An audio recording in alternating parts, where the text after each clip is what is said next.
Well, this was an amazing conference. We had a huge diversity of speakers today, everyone from researchers, uh, medical folks, practitioners, and we had a lot of engagement as well from our YouTube audience. So I just wanted to thank everybody who tuned in live and was asking questions. I've got a huge laundry list of stuff. We may not get through it all, but we will try. So I'm going to kind of jump around here in terms of questions. And some of the questions are going to be directed at a particular speaker. That doesn't mean that the speaker is the only person who can answer. If anyone wants to chime in as well, once they have the opportunity to do so, then feel free to jump in. Other questions are going to be more general for the group. And so I'll just call those out when we get to those questions. So the first question, and this was a point brought up by our YouTube listeners, was really around Myrna's presentation as well as comments that Barbara had made as well. So again, the purpose of the conference really is to bring together a diverse group of speakers with various opinions. And on one hand, we had Myrna speaking from a psychiatric standpoint, indicating that, you know, if someone's going through a particular type of experience, that they should probably go see a psychiatrist, that there's a need there to go see a medical professional. On the other hand, we had Barbara, who mentioned that if you're going through a Kundalini awakening, she mentioned that avoiding psychiatry would be her recommendation. And so there's a little bit of a disconnect there, which is great for discussion purposes. But I just want to point out, on one hand, the recommendation is, you know, see a psychiatrist. On the other, it's not. So I'm going to direct this question at Myrna. So Myrna, your recommendation was to see a medical professional. I guess the question there is, under what circumstances should someone go see a medical professional versus not? Or would you recommend that someone always go see a medical professional if you're going through difficulties?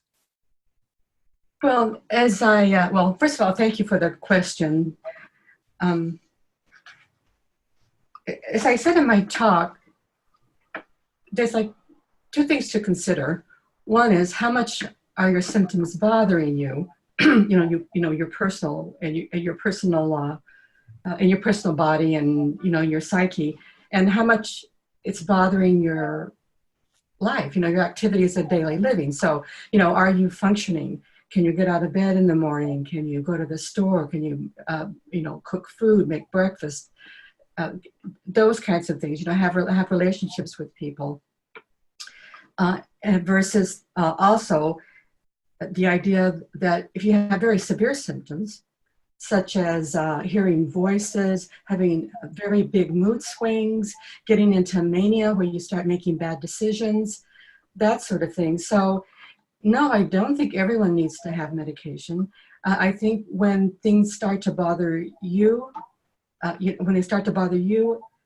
and also maybe the people around you who are really close to you, not just ordinary, acquaintances, but maybe people who you really trust, who can say, well, do you realize, what your behavior, what you're doing? Do you realize what your thinking is like, how it's disorganized? And you're hearing voices and seeing things that aren't there, or you're getting kind of grandiose, and you're suddenly going on shopping sprees and buying things and staying up all night and becoming promiscuous, using drugs, that sort of thing. So it's a continuum, and really most people have to decide for themselves at what point do they want to seek treatment.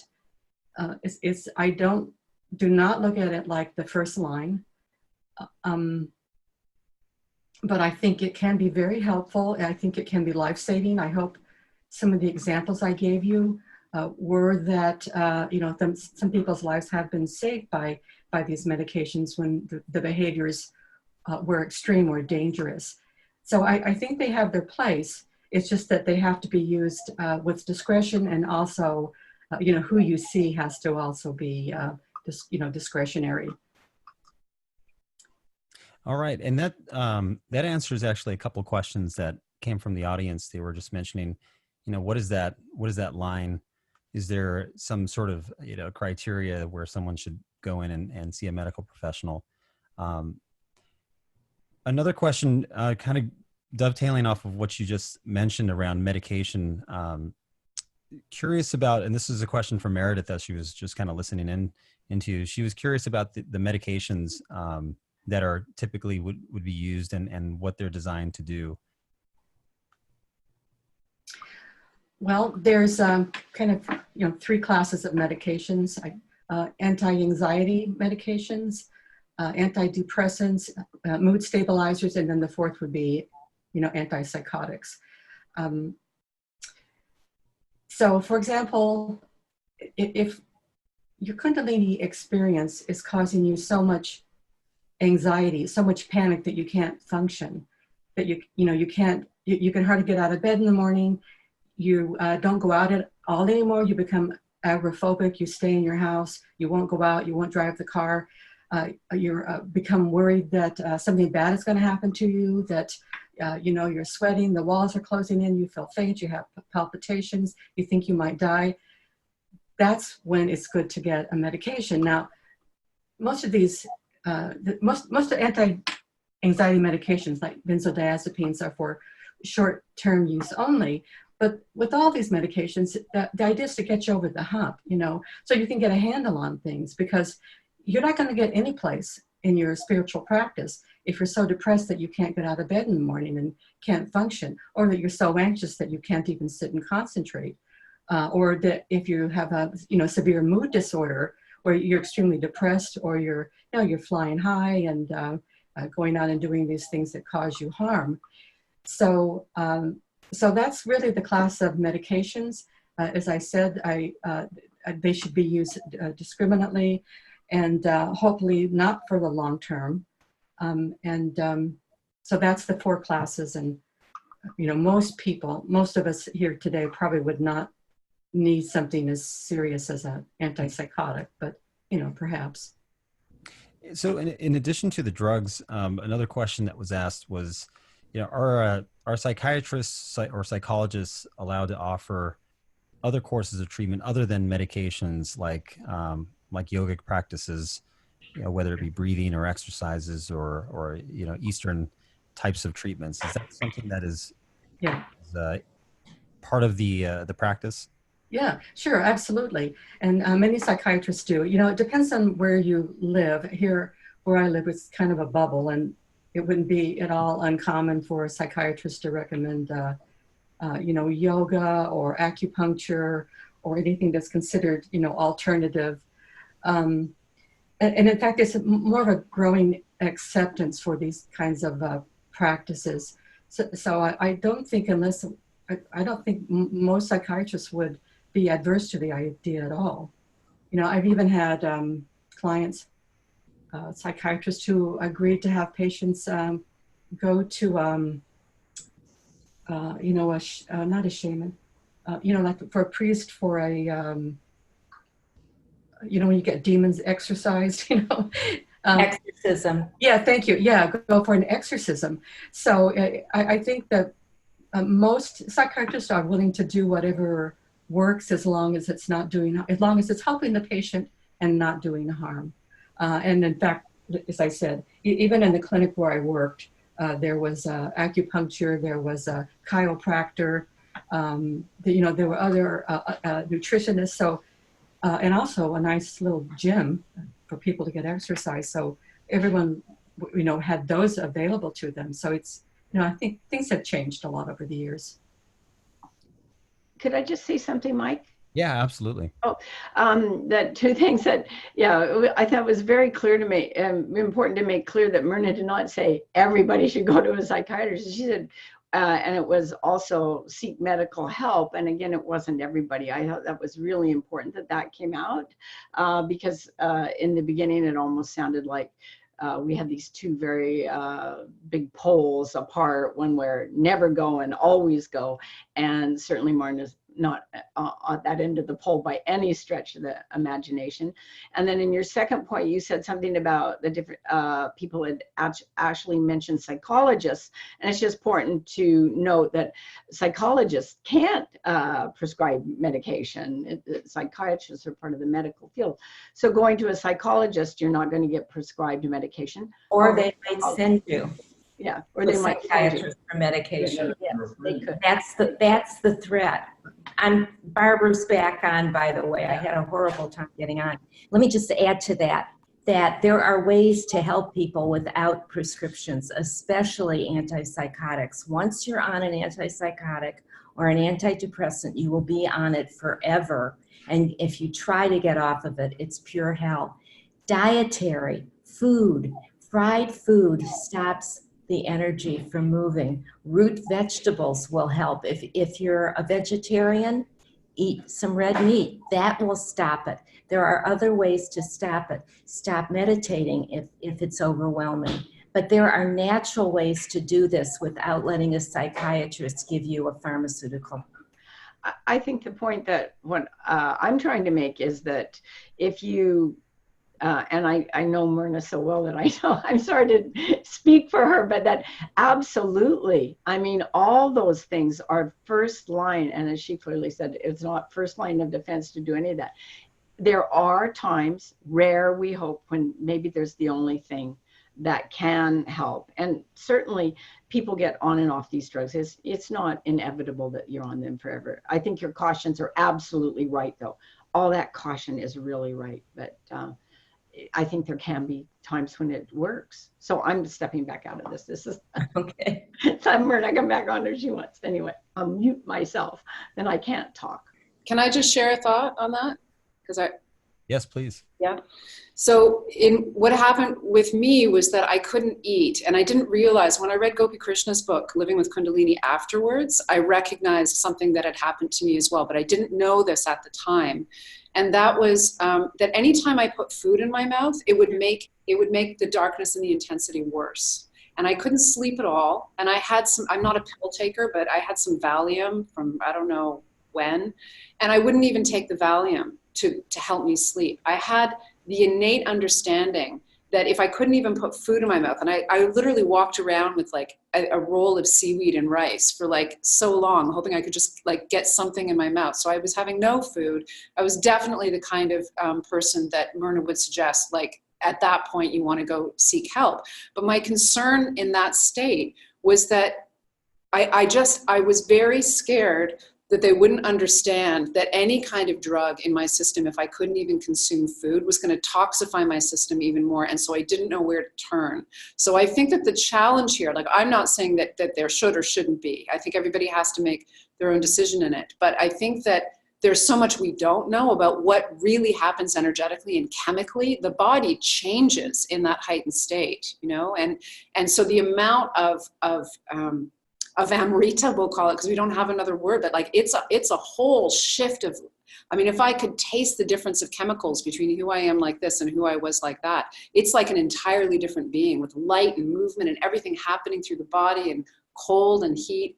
And so I think it's hard to determine what to do in that state when one can't even put food in your mouth and the drugs seem toxic to me. So that's where, for me, I was afraid to go to the doctor because I just felt like we didn't have the understanding to even know what was going on. So I'm not making a right or wrong. I'm just sharing my experience in that, where I got afraid and where I felt that I was taking better care of myself. And then in Gopi Krishna's book, he said the exact same thing, that he would put this, the guru came to him and said, you need to eat something. And he was making him eat food. And he said, every time I put food in my mouth, it was like the darkness came up and it was the exact same experience that I'd had.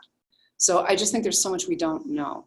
I have to talk again because that was his whole point. Gopi Krishna's whole point was why we need to do this research, because there's so much we don't know. Exactly. And I want to add to that the importance of looking at our structures, you know, our medical establishments and even our social environments on how we're so divided, and how living in community and having somebody who understands what you're going through nearby is so important, but it's very lacking right now. And the best that we can do at the moment is gather globally online to provide that. But we really do need to reorganize ourselves as human beings to provide that to each other in a communal basis. And you bring up a good point, Linda. I think even, when we look at Kundalini, we typically look at it in the context of the society we live in, inevitably, right? Because, that's just how we live. But there's a larger research question around, is the way that we're living today conducive to this Kundalini process, especially if it becomes more and more accelerated over time? Our social systems, our economic systems, the way that we look at the environment, the way that we live in community with each other, are these things conducive to an accelerated evolutionary process within us? That is an outstanding research question that I think should also be kind of considered as we research the phenomenon. Just curious if anybody has any comments on that. Can I jump in here, Barbara Whitfield? Okay. The reason why we used the dragon energy and to take the East and the West and merge them is because in the East, and this has been our experience with gurus, that they want to just help us to blow off whatever our problems are, just blow them off. We had one guru who wanted to get his whole ashram drunk. And they called us in because these people that lived there had been adults who had alcoholic parents. And we came in for a weekend and we talked about feelings. Kundalini, as the energy moves up our body, and I'm sure we all know this, breaks up blocks. And those blocks are created by trauma. And those traumas that are holding the blocks need to be metabolized. They need to have those trauma emotions released. In the East, they don't want to do that. They want to just blow it off. In the West here, we need to see what the feeling is. And the feeling might look like one feeling, but behind that feeling, there will be another feeling. Like, let's say anger. Somebody is really angry. The block has opened and there's all this anger pouring out. But in therapy, you go behind the anger and there's sadness and they need to grieve. Instead of giving somebody a chemical to halt what's going on, I would rather see people going into therapy, figuring out what the block is trying to talk to them about, and then metabolize the feelings. And then they'll be able to eat again, and they won't need chemicals. That's a natural Kundalini awakening. So can I address that? Yeah. Charles Whitfield, MD. Yeah. Hello. Throughout our book that Barbara introduced to you on Kundalini and on dragon energy, there's Kundalini on probably 30 plus pages discussed. And we're talking about doing it naturally. And we have people coming to us all the time in our practice who are addicted to these drugs. And we see how difficult it is to get off of them. And we just want to prevent more people getting on things that are, first of all, going to kill them at a younger age. And second of all, are going to turn off this beautiful process that wants to move through our body. Was that Meredith? Did you have a comment there? Someone was jumping in. I had a comment. Oh, Myrna. So it seemed like you didn't hear my talk this morning. I was on at 9. Can you hear me? Yep. Yeah. Okay. So I was on at 9. I don't know if you heard my talk. Well, the other thing I'm going to add it to when I was making suggestions about what people can do, I often refer people to therapists. I didn't really do therapy, and they needed someone either to talk or even for support. But I have many times prescribed antidepressants for patients and got them off of it. Even sometimes antipsychotics, especially if they were given kind of a little bit off label. So I think when someone is really, really severe and out of control, to suggest that they can do something naturally, like go for walks and eat vegetables and all of that, I think that's very good. I agree with that. But I think for people who are really in a crisis, those things are not enough to help them. And until you can get some symptoms under control, they're not going to make any progress spiritually anyway, because they're too out of control.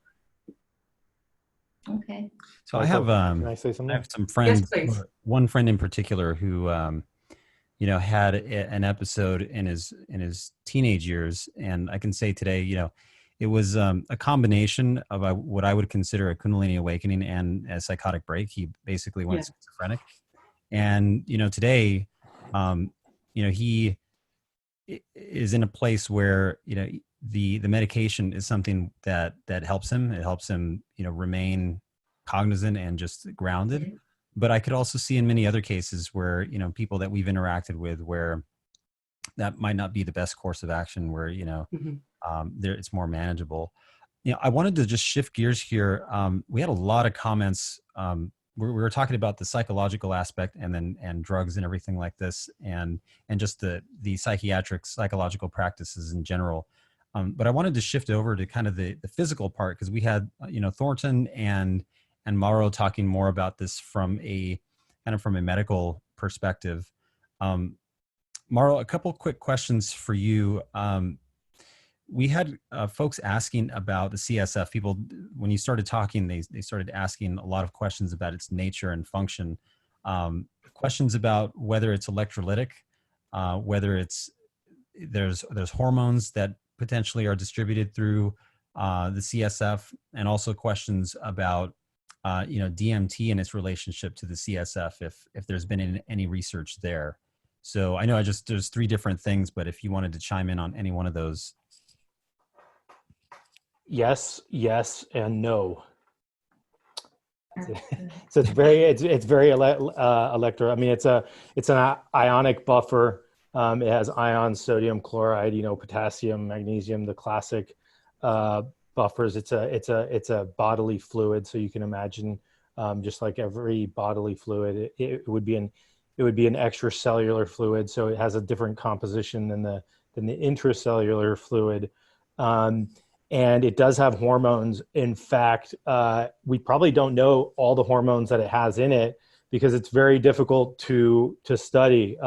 First of all, you have to isolate it and you want to get it as fresh as possible. And it's within your brain, or it's circulating around your brain. So people that have lumbar punctures, for instance, can get it.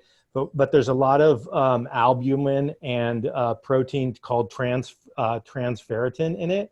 And when you have these large amounts of proteins in it, it makes finding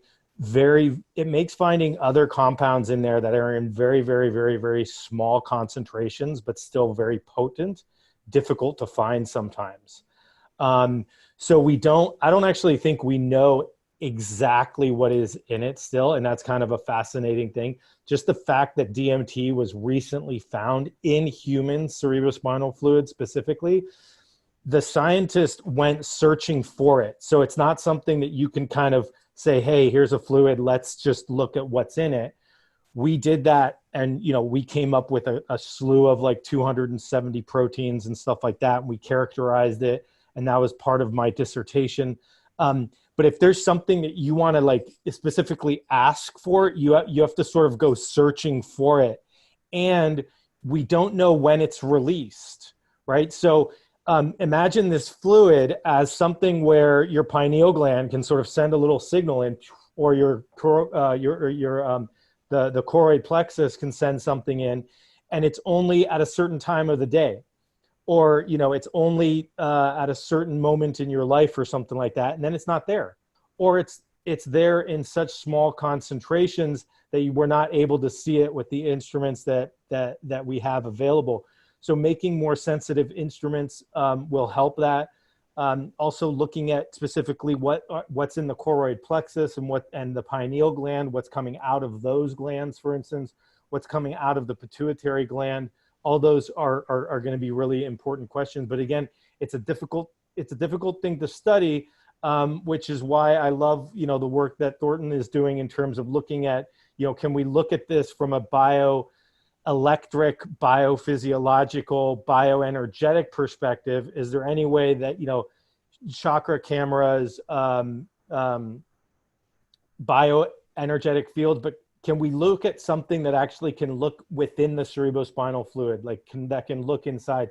You know, we didn't know that we would have MRIs 100 years ago. Well, you know, can I get Thornton to look to see if we can actually get a device that can look at the energy of the cerebrospinal fluid in various people and see how even the movement of that fluid could affect people. So DMT, endogenous DMT, is still a totally sort of unknown platform that is being investigated currently, obviously. They did induce cardiac arrest in rat and saw that it increased in the visual cortex of the rat, that the DMT concentration actually increased in the visual cortex of the rat.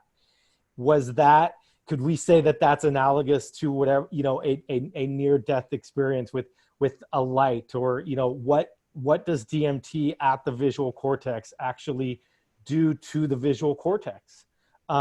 We don't know that, but it's a fascinating thing to even monitor. And so, you know, I'm very excited about this. There are some things that you can kind of experiment with yourself in terms of just having a relationship with the cerebrospinal fluid. See what that does. Bring your attention or awareness to the cerebrospinal fluid, even anatomically, energetically. Have a relationship with the pineal gland, just saying hi to it, you know, going into your fluid and saying hi to your pineal gland and seeing how it responds. What does it actually do for you? What sort of energy does it have? Does it go away from you? Does it come to you? Almost as if you were encountering sort of an animal coming out of a dark forest and you were trying to have a relationship with this animal. You wouldn't go up to it and jump on it and push it and, you know, make loud sounds. You'd kind of sit there, maybe look at it from an angle, have it come out to you a little bit, say hi to it, maybe send a little wave of CSF to it, nudging it, you know, saying you're there, that you're, you know, you're willing to have a relationship with it. See if you can have a relationship with your endogenous DMT. See if you have a relationship with your endogenous melatonin, other hormones that are actually present in you, and see what happens. Great. You know, another question was related to, and it sounds like the CSF is capable of transmitting, let's say, you know, biochemical information, let's say, in the form of hormones or proteins. What do we know about that in terms of information being transmitted through the CSF? And then the second part of that is there any information or any proteins or any linkage that has been discovered yet between the reproductive system and the CSF? Great questions again. So that's essentially where the basis of my talk is that it is a if you don't take it for anything else, it's a biomolecular transmission system. And we know very clearly it transmits proteins for development, brain development. When you were bathed, when you were a tiny embryo, even prior to you forming, you were a sheet of cells. You were that sheet of cells. And then through embryology, you start to develop, right? And more sheets of cells get made, and then you start to fold and stuff like that. You are bathed in your amniotic fluid. You're bathed in your mother's fluid at that time. There's a differentiation that occurs. That amniotic fluid is providing informational messages to those cells for development to occur. That's like the primordial fluid of your development, of your being, of your essence. Then you start to develop into a human, essentially. You start to fold and your brain starts coming forward and your heart starts developing, right? And you start differentiating this amniotic fluid from the cerebrospinal fluid. That clearly, we know absolutely that there are molecules released into the cerebrospinal fluid, not only for how the brain and stuff is going to form or how neurons are going to develop, but also information on proliferation. So cells need to divide and proliferate. You need to make more of those cells to make a huge brain, for instance, and make other limbs and organs. There are specific molecules that when you track even on a day-to-day basis. They will change. You'll get spiking of some molecules and decreasing of other molecules and stuff like that. In the adult, the best example of this that we know that we have classified is melatonin. There's been some arguments in terms of melatonin. Does it act via the cerebrospinal fluid or does it act via the blood? And it's very clear that the research now is showing that it's clear that it's acting via the cerebrospinal fluid, that it's getting to all the major control centers of the brain via the cerebrospinal fluid and not via the blood. The amount of change in your blood of melatonin from the day to the night is only about 3 to 4-fold change, where the amount of change in the CSF is upwards of 1,000 change in concentration. So imagine as your nuclei perceived via receiving light through your eyes are sensing a diminishing light in the environment, your pineal gland gets this information and starts releasing this melatonin into your cerebrospinal fluid. With its circulation throughout the brain, then it goes and it actually starts to sort of bathe all the major control centers. And what happens after it starts to increase? And if you are on a nice diurnal cycle, okay, you are going to get sleepy. You will fall asleep. And what's amazing is that just research, maybe about 2 weeks ago or so, came out that sleep in humans is important for, they see these waves of cerebrospinal fluid now actually going in between the brain and being shot up into the third ventricle and into the fourth and into the fourth ventricle. So you're getting this sort of like, through sleep, you're getting this sort of like explosion of CSF going. And what that does is it slowly actually cleans out your brain. So when you feel refreshed after you've had a good night's sleep, the cerebrospinal fluid actually acts as a detoxifier of all the byproducts that are present just because we're thinking. It's not anything that we're doing wrong in terms of, poor diet or exercise. Of course, you'll have cleaner CSF if you have a poor diet, if you have a cleaner diet and better exercise, but it's going through your brain tissue and it's cleaning it out. So melatonin is a great example in the adults. So it's sort of like if you're having trouble sleeping, look at the pineal gland. Are there ways to help sort of detoxify the pineal gland? Somebody mentioned a turmeric bath. I love turmeric as a detoxifier of the pineal, but also as an anti-inflammatory. And the studies on turmeric are great in so many different realms. But melatonin is probably the best one that we know from in the adult. I'm really excited to see where the DMT goes, and then other things. We're using it as a mediary to get drugs to our brain. So if I use an intranasal spray based on the Kachari Mudra, that intranasal spray, I'm using that spray. It needs to be sterile. It goes into the brain. It actually goes into the cerebrospinal fluid, and they have looked, intranasally, can we get something from the nose into the CSF? And we can. And so for people with stroke, for people with dementia, Alzheimer's, for people with traumatic brain injury, for instance, we're looking at this as the CSF as a means of getting molecules, of getting information in there through the nose, as opposed to sticking a shunt into your brain. We don't really want to do that at this time. In terms of the connection with the genitals, with our reproductive organs and stuff like that. So the cerebrospinal fluid bathes it bathes the nerves that go through the genitals. One of the areas that I mentioned in that third ventricle, in what people call the crystal palace, is the pituitary gland in front, the pineal gland in back, and the hypothalamus. And so most people think of the hypothalamic pituitary axis and adrenal axis. In terms of a connection, so there's no direct connection that we know of yet of the cerebrospinal fluid, let's say, bathing the organs of our reproduction. But imagine the third ventricle as this crystal palace, as this blending of these energies of the pituitary gland, the pineal gland, and the hypothalamus, as well as the thalamus. These are four just incredibly potent endocrine systems, but they're also where the endocrine system sort of blends in with the nervous system.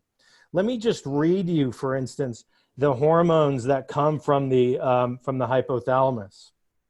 The antidiuretic hormone, which regulates water absorption in the kidneys. The corticotropin releasing hormone, which sends a message to the anterior pituitary gland to stimulate the adrenals to release corticosteroids, which help regulate metabolism and immune functions. Our gonadotropin releasing hormones, which stimulates the pituitary to release follicular stimulating hormone and luteinizing hormone, which works together to ensure proper functioning of the testes and the ovaries. Growth hormone releasing hormone, which is essentially goes to the pituitary gland to release growth hormone.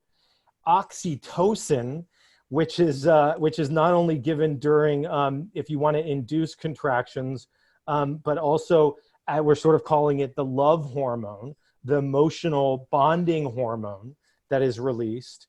The prolactin releasing hormone, also known it goes down to the pituitary glands, releases prolactin so that you can stimulate breast milk production, as well as thyrotropin releasing hormone, which triggers the release of thyroid stimulating hormones. That's all from the hypothalamus. So if you can imagine the hypothalamus as, and the pituitary, which are constantly being bathed by this fluid, as these are some of the major regulators of hormones, which are some of the major regulators of the functioning of the testes, the functioning of the ovaries, the functioning of the breasts in terms of providing milk, the functioning of the adrenal glands for, metabolism and stress response and stuff like that. Although there's not a direct anatomic, I would say that that's a fairly strong physiologic, energetic connection there between the cerebrospinal fluid and the reproductive hormones. Thank you for that. That question was actually from Paul and Dale Pond from the Institute for Consciousness Research in Canada. They're tuned in today. I know we're a little bit over time, about 9 minutes, so I'm going to ask one more question to Thornton from the audience, and then just wanted to open it up briefly in case there was any exchange that we wanted to do here in terms of ideas or questions. Thornton, this comes from Herman Cortez Garcia. They asked, how do you measure chakra alignment? And how can the magnitude be translated into a position over the x-axis? I think that they're looking at kind of diagnostic chakra visualizations. Okay, well, traditionally, I'm sure we're aware that there's been a number of different tools. My favorite would be the divining rods. We also know those as dowsing rods, and they're basically L-shaped metal prongs that have a free movement in maybe a plastic vessel. Divining rods can be used to measure the boundaries of the biofield and chakra alignment, and of course we can make them out of coat hangers, so that's very empowering to our audience. The interesting use of that word, divining, the biofield can be measured about 300 meters away, the outer reaches of the biofield. And I think it's fascinating that, therefore we've got this much space to fill with our divinity. There are other devices, I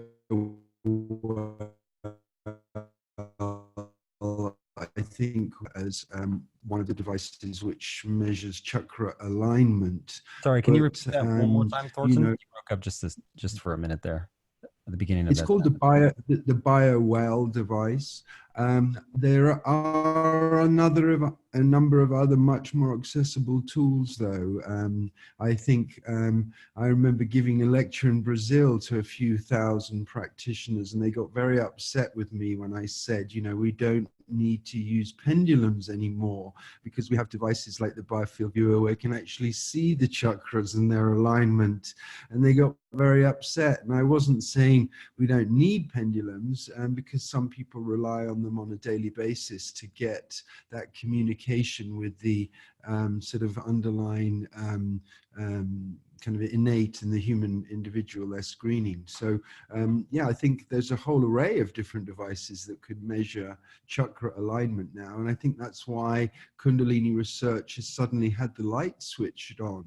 And I find it fascinating that each of us speakers is speaking perhaps to the elephant from a different perspective. And we're pulling the tail, the trunk, the ear, and the leg. And yet, if we all come together and engineer some really interesting studies with the insights that we have here, with a clever and sensible protocol, and we apply the technologies and tools both from brain mapping, post research with MRI and such like, and of course the array of different devices I've been speaking about, I think we can really you know, leapfrog Kundalini research. And I think we're also all saying that someone who's perhaps in tune with this reality is able to kind of navigate the human reality and the global dimension, you know, more effectively. So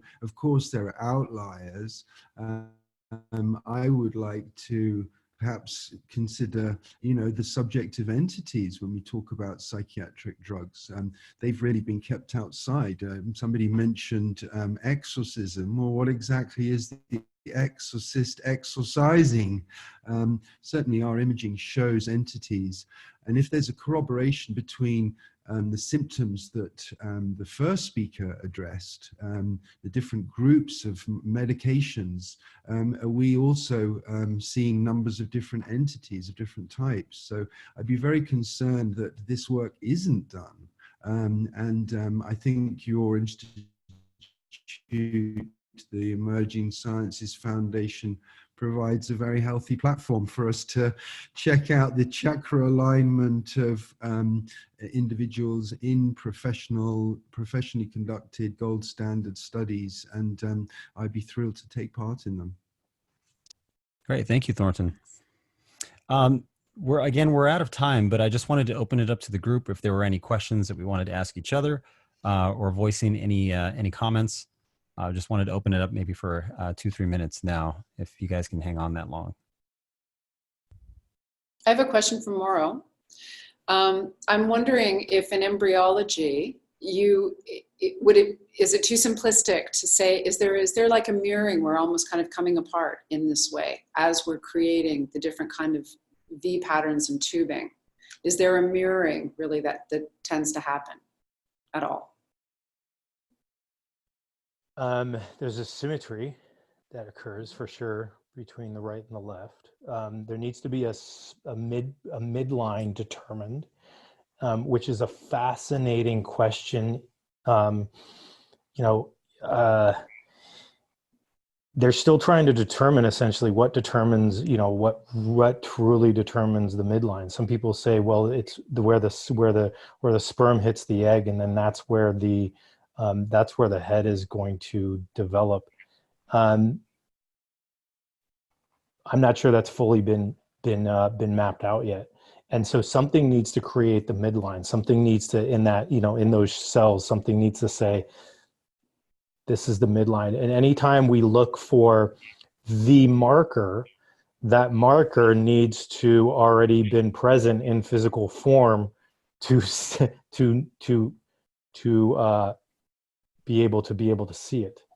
And so I don't think that there's no mirroring per se, except for the symmetry between the right and the left. And then I don't know what mirroring occurs prior to that midline actually coming in. So that might be the ultimate mirroring that you're talking about. Okay, thanks. Are we muted? No. I wanted to just share with everybody that all these speakers here took time out on a volunteer basis. No one was monetarily compensated. They did this in an effort to spread this knowledge and awareness freely to the world. And I just want to thank you all for participating in this. I just want to echo Linda's comments. My hat's off to all of the speakers today. I know it's time out of a busy life, busy schedule, busy weekend. But I think you guys have all done a great service to the world. We had quite a few people tune in today, and we're going to be releasing these videos online. For any of our live YouTubers out there, if you haven't already, I would go on our website and register for the conference, even though it's already complete. If you haven't done it already, that will put you on our mailing list to allow you to receive notifications as each of the speakers' videos is released. We'll be getting those out usually at a frequency of about once a week. We'll have a new video out. So with that, again, just thanks once again to all of our speakers. Great conference this year, and looking forward to what is coming next in terms of initiating a scientific revolution in the realm of Kundalini and consciousness research. Thank you all. Thank you. Thank you. Thank you, everyone. Thank you. Thank you very much.